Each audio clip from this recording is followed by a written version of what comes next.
On ne manque pas d'air, le podcast des ventilistes par Génie Climatique Magazine, avec le soutien de Hubing et VMI. Retrouvez les dernières infos sur la ventilation et la qualité de l'air intérieur sur génieclimatique.fr et sur nos réseaux sociaux.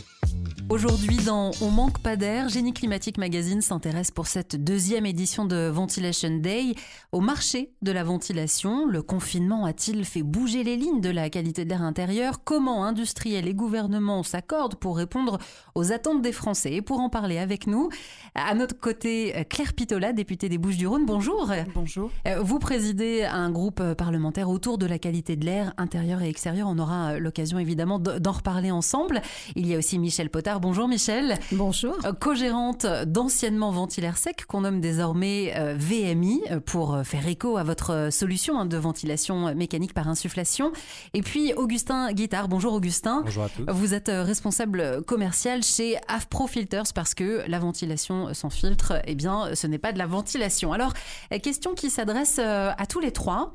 Ce confinement et cette crise sanitaire que nous sommes toujours en train de vivre, eh bien, ont-ils fait évoluer les mentalités sur l'importance de la qualité de l'air intérieur ? Claire Pittola. Oui, bonjour à tous et merci en tout cas de votre accueil.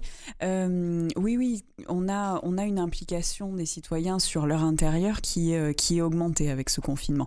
On rappelle les chiffres, 80% de notre temps, nous le passons à l'intérieur. En situation de confinement, ça a été 90% de notre temps. Un logement sur 10 est multipollué. On passe plus de 45% de notre temps dans notre chambre à coucher. Donc cet intérieur, on l'a senti présent et on n'a pas eu trop de répit pendant ce confinement. Donc c'est essentiel de prendre soin de notre logement puisqu'il fait partie intégrante de notre santé. Est-ce que ça change au niveau du marché ? Michel Potard, comment vous sentez cet après-confinement ?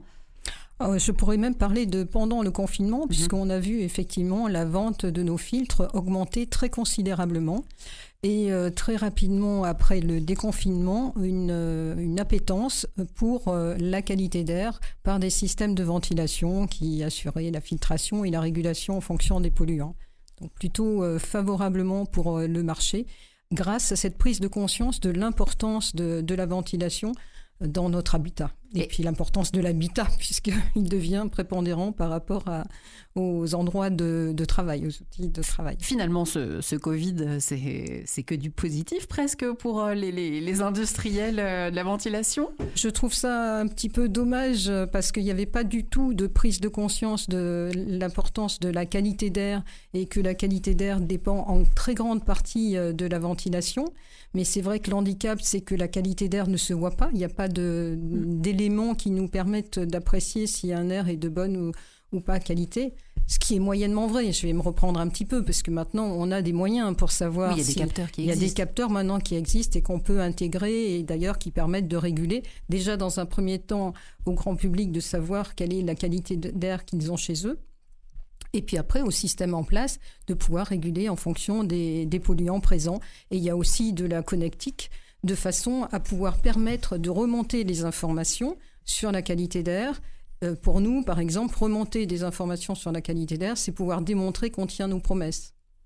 On parlait du résidentiel, puisque c'est comme ça qu'on a tous un petit peu vécu le confinement, chacun chez soi, mais il y a aussi dans le tertiaire, Augustin Guittard, est-ce que le confinement, enfin le Covid a fait évoluer les mentalités ? Alors oui, complètement. Je rejoins un peu également les paroles de Madame Potard. C'est-à-dire que pour notre clientèle, nous qui est majoritairement effectivement du tertiaire, de l'industrie, il y a eu une prise de conscience sur l'efficacité de la filtration, puisque auparavant, il y avait un remplacement qui était plus systématique ou prévisionnel, sans trop se poser la question de la technicité des filtres qui étaient mis en place. Or, aujourd'hui, on propose des filtres efficaces contre les particules de 1 micron. L'OMS s'arrêtant à 2,5 microns, donc il y a un petit écart encore aujourd'hui. Mais voilà, les industriels sont à même de proposer de la filtration qui est efficace sur ces particules fines. Et donc, nos clients, durant le Covid et effectivement, juste à la sortie du confinement, effectivement, ont fait des remplacements prématurés de leur filtration à la demande de leurs clients. Ont pris l'importance de ce que pouvait être un filtre et de sa capacité à protéger les personnes qui sont à l'intérieur. Effectivement, Madame Pitola disait on passe beaucoup de temps en intérieur, 80% en moyenne. Et c'est vrai que ce qu'on oublie, il y a eu le confinement, c'était chez nous, mais ce qu'on oublie, c'est que tous les jours, on est au bureau. Oui. On passe 7 heures en moyenne tous les jours dans un bureau enfermé. Donc finalement, la qualité de l'air, elle est aussi primordiale chez soi qu'au bureau. Et d'ailleurs, l'Allemagne a passé là récemment, a indiqué en tout cas que la filtration dans les bâtiments était considérée comme une des mesures barrières primordiales, pas seulement le masque, mais a parlé de la filtration d'air dans les bâtiments comme étant vraiment une mesure barrière efficace et nécessaire pour tout le monde dans cette période particulière. Est-ce que désormais le filtre va devenir l'élément que tout le monde va regarder ? Eh bien, on a le rapport de l'ANSES qui est sorti en 2019, qui a étudié l'impact de la pollution atmosphérique sur la santé. Je pense que Claire Pitola doit très bien connaître ça. Et effectivement, dans le rapport, ils évoquaient le fait que la question de rendre la filtration obligatoire aurait pu se poser, mais compte tenu du marché tel qu'il est actuellement, ça voudrait dire un grand chamboulement et qu'il vaut mieux très fortement conseiller la filtration. D'accord, on n'en est pas encore à l'obligation. On peut pas... Le marché en résidentiel, sur la ventilation, il est composé de VMC par extraction, donc sans filtration, à 95%. Oui. Donc, on ne va pas changer d'un seul coup tout le marché. Je pense que c'est difficilement jouable. C'est pour ça que c'est devenu très fortement conseillé par l'ANSES, par l'OMS aussi, mais on en est là. On reviendra juste après sur le marché. Claire Pitola, je voulais revenir avec vous sur votre groupe, ce groupe d'études de la qualité d'air. Où est-ce que vous en êtes depuis sa création l'année dernière, je crois Oui, l'année dernière. Donc la création de ce groupe, ça a fait suite à la loi Elan, où effectivement nous avions essayé de porter plus de surveillance de la ventilation, en tout cas... déjà une obligation d'intégrer la ventilation dans le diagnostic de performance énergétique pour que ce diagnostic de performance ne soit pas qu'énergétique mais qu'il ait un lien avec la santé des occupants. Effectivement, ça rajoute des contraintes normatives, donc on a en tout cas avancé des choses pour que la santé des occupants soit prise en compte dans les futurs codes de construction, pour que justement on puisse avoir un accompagnement des collectivités locales, territoriales, dans tout ce qui est suivi de la ventilation dans les ERP, dans les établissements recevant du public. Donc ça, petit à petit, ça va se mettre en place. Et il avait été finalement le fait de voir que le débat était si difficile à mener, à expliquer la nécessité de cette ventilation, alors que vous l'avez rappelé, on le voit aujourd'hui, si on veut lutter contre les épidémies, il faut absolument qu'on ait une ventilation. On ne pourra jamais supprimer tous les polluants dans un espace clos, donc il faut absolument qu'on ait de la ventilation. Et donc, quand on avait vu ces difficultés à expliquer tout ça dans l'hémicycle, on avait décidé avec quelques collègues de monter ce groupe d'études. Et donc, ce groupe d'études, on essaie de faire en sorte d'avoir des auditions régulières et de toucher plusieurs secteurs, le secteur des transports. On essaie d'aborder en fait l'économie de l'air, la gouvernance de l'air. On essaie d'aborder tous ces sujets qui aujourd'hui restent quand même assez flous dans nos institutions et dans nos différentes normes, que ce soit la loi ou les règlements. On doit agir un peu plus. L'eau est quelque chose de très bien réglementé, avec une gouvernance qui est très efficace.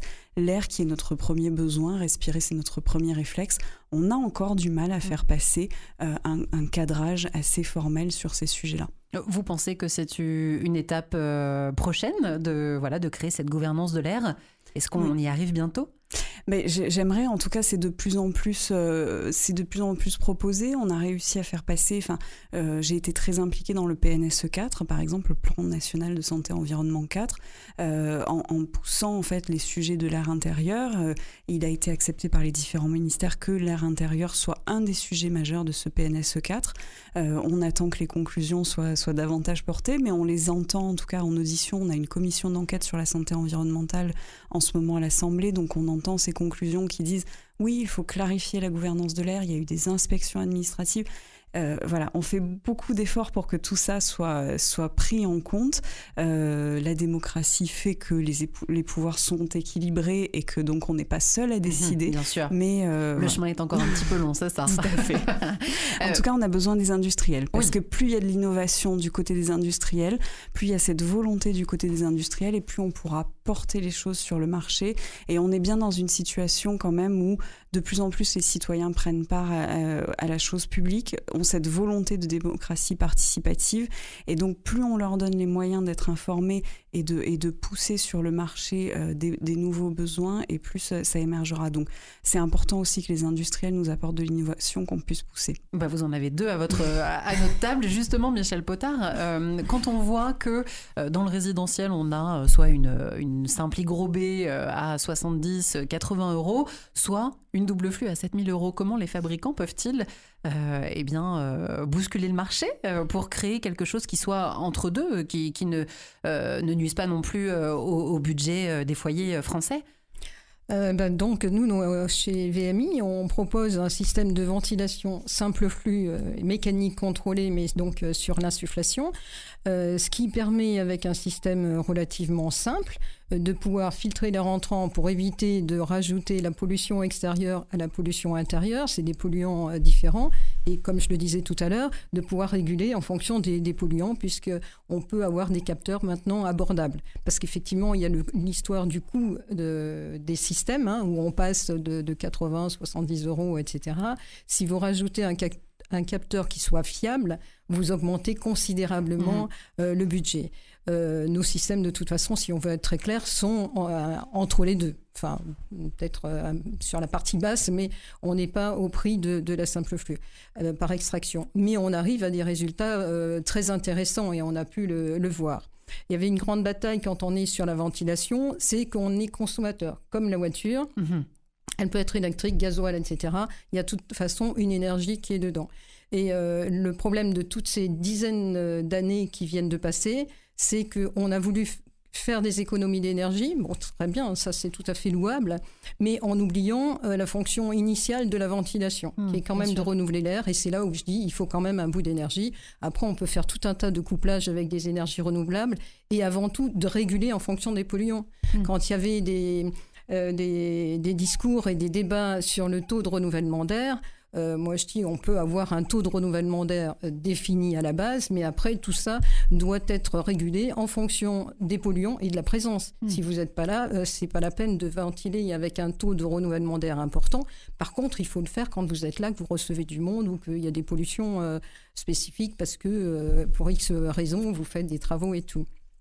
Donc on propose sur le marché un système qui se veut innovant dans le résidentiel, parce que dans le tertiaire, l'insufflation existe, c'est des CTA.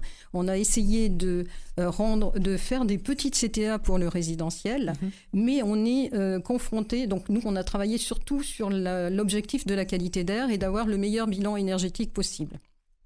Sachant que toujours, position 1, qualité d'air, et meilleur bilan énergétique ensuite. On sait effectivement, on n'a pas trop regardé la partie réglementaire, et dans la ventilation résidentielle pour le neuf, nous sommes contraints à une réglementation qui est descriptive et qui est de 82. Oui. Et vous êtes tous d'accord qu'on ne construit pas ou on ne rénove pas de la même façon en 2020 ou en 2021, puisqu'on va sauter le pas. De la même façon, on a des bâtiments qui sont plus isolés, plus étanches, avec beaucoup d'apports internes, etc. Et nous, en ayant innové, en ayant été aidés pour innover, parce qu'en France, il y a des crédits impôt recherche, etc., il y a des dispositifs, on est poussés à innover. Et nous, on a cet ADN plutôt technique et l'innovation qu'on fait depuis très longtemps. Oui, comme notamment le droit d'expérimentation, la loi ESSOC, tout ça, ça a bénéficié, en tout cas ça a profité à l'innovation. Oui, mais ce que je trouve dommage, c'est d'être contraint par une réglementation que je considère obsolète, de 82 par rapport, qui n'a pas su s'adapter. Et pour moi, il faudrait que la réglementation puisse évoluer en fonction de l'innovation, enfin qu'elle encadre l'innovation, mais forcément elle doit être révisée en fonction du contexte, qu'elle soit cohérente avec le marché, cohérente absolument avec le marché. Et ça, c'est un vrai frein. Donc on a été sur France Expérimentation pour lever ces freins à l'innovation. C'était Emmanuel Macron, quand il était ministre, qui avait mis en place ce conseil de simplification, dont France Expérimentation. Mais là aussi, ce qui est un peu dommage, on repart toujours du principe de base qui est la réglementation de 82, comme ESSOC. On repart toujours de la même façon. Donc une entreprise qui veut innover, elle va se retrouver confrontée à cette réglementation, et tout ce qui arrive part de ce principe-là. Moi, j'aurais une suggestion. Allez-y, on est là pour ça. Claire Pitola, prenez des notes, on ne sait jamais. Tout à fait. C'est que tous les pays européens ont travaillé sur des normes. Hein. Il y a une norme une norme européenne, la 798-1, qui a beaucoup travaillé sur ce sujet-là, avec des propositions de cette norme qui font consensus avec une très grande majorité de ces pays européens. Pourquoi ne pas s'appuyer sur ça ? Je sais que sur les textes choses européens. sont un petit peu... Enfin, qu'il y a plein d'actions qui sont menées, hein, et ça, je salue toutes les avancées, comme celle permettant de mesurer les particules fines de 5, etc. Enfin, tout ce qui a pu être fait. Mais je pense que là, il y aurait un bel outil. Enfin, oui, déjà un bel outil. Ça a été travaillé, ça fait un consensus sur l'ensemble des pays européens. Pourquoi pas travailler à partir de ça ? Oui, à partir des textes européens. Augustin Guittard, la qualité de l'air intérieur, première priorité, l'économie d'énergie en second plan, c'est une vision que vous partagez, vous aussi, au sein d'AFPROFILTERS ? Oui, exactement. Effectivement, dans le développement de nos produits, ça va être évidemment l'efficacité du filtre. C'est à ça qu'il sert. C'est le seul aujourd'hui rempart. On parle souvent de moins polluer, de faire moins rouler de véhicules, etc. C'est une bonne chose, mais on oublie que le seul élément qui nous protège aujourd'hui, c'est le filtre. Donc évidemment, c'est l'efficacité qui prévaut. Bien évidemment, on produit et on développe également des filtres qui vont être le moins énergivores possible, en tout cas qui vont générer le moins de chute de pression possible, donc en accord évidemment avec ce qu'on appelle des OEM, des concepteurs de centrales, comme CTA. De CTA, voilà, comme ventilateur sec. Et effectivement d'essayer d'avoir le meilleur ratio possible entre un produit qui va être le plus efficace et en même temps qui va générer le moins de chute de pression possible. Donc il y a plusieurs certifications. En fait, vous allez avoir de A+, à E en classement énergétique sur les filtres. Et est-ce que les constructeurs de CTA sont attentifs à ça ? Comment ça se passe, la connexion, la relation avec eux ? Alors, ils le sont évidemment, puisque ils essayent le plus en plus à avoir des machines qui sont le moins énergivores, puisque on a des bâtiments HQE, la réglementation, des normes qui vont aller dans ce sens-là. Donc, ils sont très réceptifs, au contraire. Maintenant, la technicité, les contraintes parfois techniques, mécaniques, ne permettent pas toujours l'intégration de filtres le moins énergivores possible. Mais en tout cas, ils y travaillent. Aussi, non ? Le coût, c'est un produit plus cher, effectivement, de base. Donc, ça a son impact. Mais en général, le coût, ils peuvent le revendre aussi, puisque une machine moins énergivore pour eux est une machine aussi qu'ils peuvent revendre plus cher. Donc, voilà. Ouais. Avec cette RE 2020 et puis cette nouvelle version de MaPrimeRénov' avec la rénovation performante, est-ce que vous pensez tous les trois que la ventilation en 2021 va faire un bond en France ? Est-ce qu'il faut s'attendre à un marché qui décolle ? Michel ? Je ne pense pas que ce soit la RE 2020 qui va faire décoller, puisque la qualité d'air n'est pas encore suffisamment... intégré, et c'est notre grand regret que ça ne soit pas pris en compte. Par contre, c'est plus effectivement la crise sanitaire actuelle qui sensibilise le grand public et qui va se préoccuper de la qualité d'air. Je pense qu'effectivement, il y a un marché qui va rester positif et actif dans les années à venir. Mais du fait du grand public, et j'espère qu'après, ça sera plus sur des nouveaux textes qui permettront de juger les systèmes de ventilation par leur performance en termes de qualité d'air et de bilan énergétique. Et dans le tertiaire, est-ce que vous vous attendez à 2021 faire une belle année ? Je l'espère, meilleure que 2020. Oui, forcément. À moins que les bureaux continuent de se vider. Mais non, je pense que effectivement cette prise de conscience générale, on le voit chez nos clients, il y a un focus sur la filtration d'air, sur le filtre, sur son efficacité, comme je disais. Et donc je pense que 2021, moi je pense qu'il y aura une augmentation en tout cas du remplacement des filtres dans une année, par exemple, et d'être moins à pousser un petit peu, à tirer un peu sur les filtres et les laisser le plus longtemps possible. Donc j'espère, et je pense que ça devrait améliorer le marché. Claire Pitola, oui. Oui, parce que en fait, ce que je trouverais qui pourrait faire vraiment un boom sur la ventilation, ce serait de pouvoir développer des capteurs à l'intérieur des logements, mais des capteurs assez simples. Si on arrivait à déployer des capteurs, que chacun puisse se munir dans son logement d'un capteur et mettre une application sur son smartphone pour avoir les PM2,5, les allergènes, puisqu'il y a quand même un sujet des allergènes. Au printemps, on a quand même beaucoup de réactions. On voit que ça se combine justement avec les particules fines, et il faut citer que dans les filtres, on a aussi cette possibilité-là. On n'a pas que les filtrer les particules fines, mais on a aussi des filtres pour les personnes qui ont des allergies. Oui, les pollens, etc. Les pollens, donc filtrer ça, voir aussi le CO2, parce qu'il faut rappeler dans les études qui sont menées par l'Observatoire de la qualité de l'air, les études sur les écoles montrent que en fait nos écoles sont très peu ventilées et qu'en un quart d'heure on va saturer la classe en CO2, ce qui fait que les enfants perdent leur concentration. Ça, ce seraient des mesures qui seraient simples et qui rendraient visible cette qualité de l'air et qui permettraient une mobilisation et vraiment cette prise de conscience avec le fait de dire bon, si j'ai pas une ventilation mécanique, une simple flux, des choses simples, à ce moment-là, où est-ce que j'ouvre la fenêtre, à quelle heure, pour faire rentrer quelque part un air qui soit plus sain de l'extérieur vers l'intérieur? Parce que, vous l'avez dit, les polluants ne sont pas les mêmes entre l'intérieur et l'extérieur.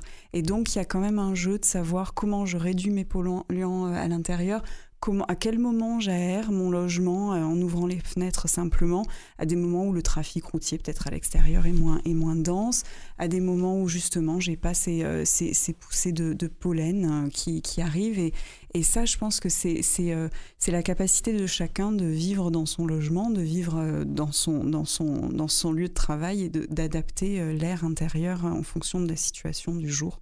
Et ben voilà, amis industriels, à vos recherches et développements pour concevoir des outils pour les occupants des bâtiments. Michel Potard. Je veux bien répondre au nom de ceux qui fabriquent des capteurs. Voilà. Ils ne sont pas là, mais c'est vrai qu'il y a beaucoup de travail qui est fait. Il y a des propositions maintenant. La ville de Paris a aussi fait des appels à projets pour essayer de qualifier des capteurs de qualité d'air. Il y a un travail qui est en train de se faire, qui est fait, qui est encore en train de se faire, qui va permettre aux gens de connaître la qualité d'air.